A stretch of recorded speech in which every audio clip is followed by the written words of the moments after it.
This all went down about an hour ago and my wife is still crying in our bathroom with the door locked. Backstory, we had our son, now 11 months old, while my wife is in residency. She took a few weeks off before giving birth, and then went back to work a few months after. While I transitioned my hours to part-time so that I could stay at home and raise our son, my mom moved in with us shortly after the birth in order to help out, which allows me to get in a few hours of work per day and also not get swamped with taking care of the baby / housework. She's quite old-fashioned and would definitely not prefer this arrangement with me being a stay-at-home dad. But she hasn't said anything to either of us and has been a great help. For anyone unfamiliar with medical residency, it is brutal. My wife has just over a year left. Sometimes she comes and goes for 1 to 3 days and our son is asleep the whole time she's home, which has been happening more as his sleep schedule shifted to sleeping through the night. My mom and I make sure that when she's home and the baby is awake, my wife gets him 100%. I know it's been hard on her, but unfortunately it's just going to be this way for another year. The first big milestone she missed was him rolling over. When she got home, my mom pulled her over to the baby all excited. I thought she was going to tell her, but instead she says, "Julie, you came home right on time. He's been moving about as if he's going to roll over." They both stood there encouraging him, and right on cue he rolls. My wife was elated. She was so worried and guilty about not being there, and she took it as proof that she can still be a present mother while working. So we continued. I send texts over little things she misses through the day so that it's not completely unbelievable. But my wife has been present for every single big milestone. He coincidentally started crawling with her right there. His first words were in front of her, and he began standing, cruising, and walking when she happened to be home. The walking one was difficult. There was a tough 7-day stretch where she just wasn't home during the daytime when he was awake. And his walking went from teetering to walking a couple steps pretty confidently in that time.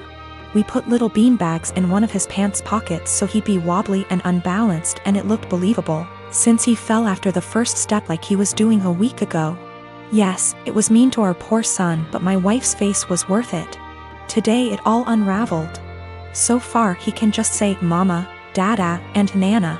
Yesterday he started saying, "Bye, bye." My wife has today off and has been home all morning. My mom and I have been trying to get him to say, "Bye," all day without giving it away that we already know he can say, "Bye." Successfully got him to say, "Bye," to the ducks at the park, and we both gushed over his newest word the whole way home. My wife was using my phone to take pictures of him and began showing my mom at home while telling her about his newest word acquisition. She was swiping through my gallery and saw a video from yesterday and goes, "Oh, you never sent me this one." It was literally like a slow motion film happening in front of my eyes. I had taken the video of him yesterday waving, "Bye, bye." My wife isn't stupid, she figured the whole ruse out pretty much instantly. I've never seen her look so upset and heartbroken before. I couldn't say or do anything to comfort her. Now she's locked herself in the bathroom crying and won't come out. I am a 39 years old male, and I lost my late wife 6 years ago. I have a 16-year-old son, Daniel, and I recently got engaged to my fiancé of 2 years. Her mom and I aren't on good terms because of how she behaves. She's a controlling, self-centered, Dolly Parton wannabe. I learned to ignore, but she's been annoying Daniel and criticizing his personality regularly. He's a private kid and still hasn't gotten used to the new family dynamic, but he's in therapy and is doing fine.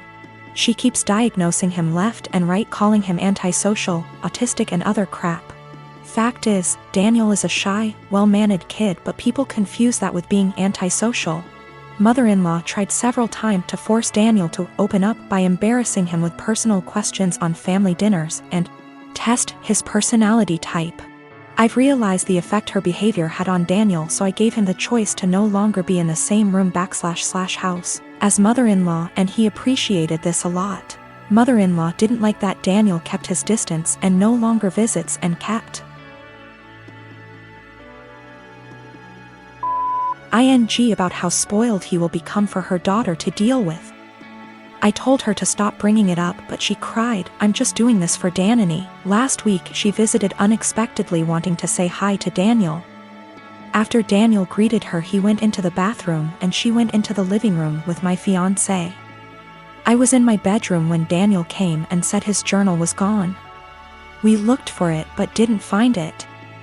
I asked my fiancé, who was alone in the kitchen, but didn't see it. I paused for a second to ask where mother-in-law was. My fiancé said in the living room, but I saw her coming down the stairs. I asked where she was. She said the bathroom. I saw her purse in hand, so I bluntly asked if she took Daniel's journal. She looked offended and called for my fiancé when I insisted to see inside her purse. She wanted to leave, but I didn't let her. Fiancé told me to stop it, but I insisted, and the journal was there. Mother-in-law tried to explain this was her only chance to get to know Daniel better because she cares about him. I blew up at her and berated her for stealing from my son and told her she's banned from my house for the stunt she pulled. She argued with me, then left. My fiancé apologized for her but said banning her from the house was over the top. It backlashed and father-in-law argued and hoped his daughter realizes how I am and call off the wedding for refusing to apologize to Mil. Fiancé said her family won't come to the wedding till I reconcile with her mom and cancel the ban, but I won't let my son be disrespected in his own house and asked my fiancé to understand. I'm refusing to reconcile but am aware this could ruin my relationship with all my in-laws, not just mother-in-law, and my fiancé thinks I'm selfish to cause drama. I and my husband tried for 5 years to get pregnant. Testing eventually revealed I have eggs of steel, and without medical help I'll never get pregnant. So that's what we did. Gave our samples, 1 petri dish, and 9 months later I have 2 beautiful fraternal twin boys, Jack and Adam. Thing is, Jake has a condition. Without going into detail, requires a shot once a week. Once he is older he can take pills.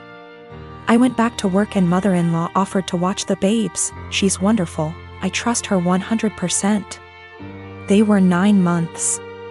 Now 16 months. During this time she would give his injection as we had a schedule. 10 a.m. before snack and nap. Worked very well until a month ago when she gave the shot to the wrong kid. Now they may be fraternal but they look identical. I'll be honest, my husband and I even mix them up sometimes. Everyone does. She immediately noticed her mistake, called 911, and they were transferred to hospital. By the time I got there, Adam had been given the reversal agent and they were both happily sipping on juice, loving the attention. We went home the same night, told to push fluids. He was never in danger.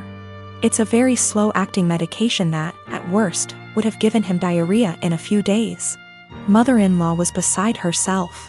I tried to ease her worry but she refused to babysit, so to daycare they went. This daycare has a nurse cause some of the kids have medications, so she knew what to do, but the worry of mixing up the kids was a valid concern, and they would not keep name tags on. Doctor recommended a medical tattoo. Explained they tattoo a freckle, no bigger than the end of a pencil eraser, on an area of skin that's easily seen while the child is under mild sedation, similar to dental offices. Because of the area it usually fades in 2 to 3 years, but by then they should have developed more personal features, and may not need it redone. So after discussion with my husband we did it. He has a 2 mm brown freckle on his earlobe. From entering the office to leaving it took 30 minutes. Never felt a thing. Mother-in-law lost her shit the second I mentioned a medical tattoo. I tried to explain but she just freaked out, so I put both kids on the floor and told her to pick up Jack and find the tattoo. She picked up Adam, so I handed her Jack, and after 20 minutes still couldn't find it. Stripped him to his skivvies. I finally pointed it out and she went, "That's just a freckle," I just said. My point exactly. Adam doesn't have a freckle there. So that's how daycare can tell them apart. She's still pissed and ranting. Once I explain to others and they fail to find it, they understand, but they still think I went too far in tattooing my child and altering their body. I believe I took the necessary precautions recommended by the doctor, and the tattoo will fade with sun exposure, and as he grows, by the time he's 5 it probably won't even be visible, or it'll just look like a faded freckle. So I live in a flat with 3 other people: childhood best friend, a guy from my uni course, and his cousin. For the most part we get along really well and rarely have disagreements. However, this has been a real point of contention lately. About 6 months ago I began a relationship with a guy I've known for a couple of years. I know it's still a fairly new relationship, but I really like him. He makes me really happy and we're pretty serious about each other. Up until recently, he would come visit me at my flat 3 to 4 times a week. This was mostly due to the fact that I have chronic fatigue and going on proper dates can be really challenging for me. Instead of going out to dinner or a film or whatever, we'd just chill in my room or the living room, watch TV and get takeout or cook together. I didn't really consult anyone about this, Bex to say. All the other flatmates have their partners over as often if not more so, and B, he rarely spends the night and usually leaves before 10 p.m. because of his work schedule. So the issue, 2 weeks ago, comes to me and tells me that I need to stop having my boyfriend over because it's starting to get annoying. I asked her why and she said it's irritating to have someone who doesn't live there skulking around all the time. I pointed out that her boyfriend sleeps over 3 nights a week and thus is here more often than mine, and she claimed that was different because they've been together for 11 years and are moving in together once her lease is up. She said she's discussed it with the other flatmates and they've all agreed he needs to stop coming over or he has to chip into the rent, because it's getting ridiculous. Note, nobody else's partner chips in on the rent. I confirmed with the other two that yes, this is an agreement they've made. Though my best friend said basically made her agree by threatening to cut off the Wi-Fi and utilities, which are in her name, if she didn't. I asked if this rule applies to everyone, but apparently it's just me.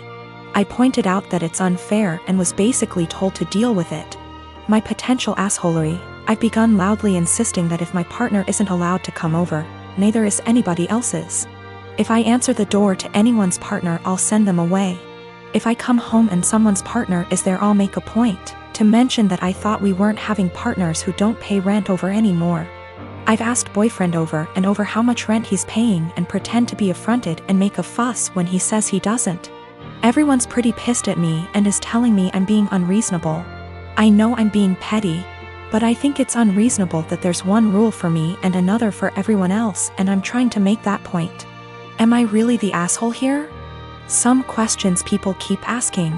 If I knew of something my boyfriend was doing to be annoying / if anyone had told me that he was doing something, I'd have included it. I'm not aware of anything he does, and when I ask why doesn't like him, I just get a shrug and just do. I will also state I'm bi, and she's never had an issue with any female partners I've had. We don't hang out in the living room much. We literally only use it if there's something we want to watch that I can't get on my bedroom TV and there's nobody else in there. We use the kitchen more often than the living room, but honestly even that isn't that often. We eat far too much takeout pizza rip. A lot of people seem confused, so just clearing up who's who in the situation. The one who brought all this up is not my best friend. Not to get too much into a tangent, but basically just over a year ago I was moving out of halls at university and was looking for a new place, so we decided to move in together. At the same time, a dude from my course was looking for a flat share. We couldn't find a 3-bed but found a really nice 4-bed, and he mentioned his cousin was also looking for somewhere to live, so she got on board too. I only met her last year and we don't really know each other very well. By chronic fatigue I mean chronic fatigue syndrome. Sorry, that's apparently so unclear.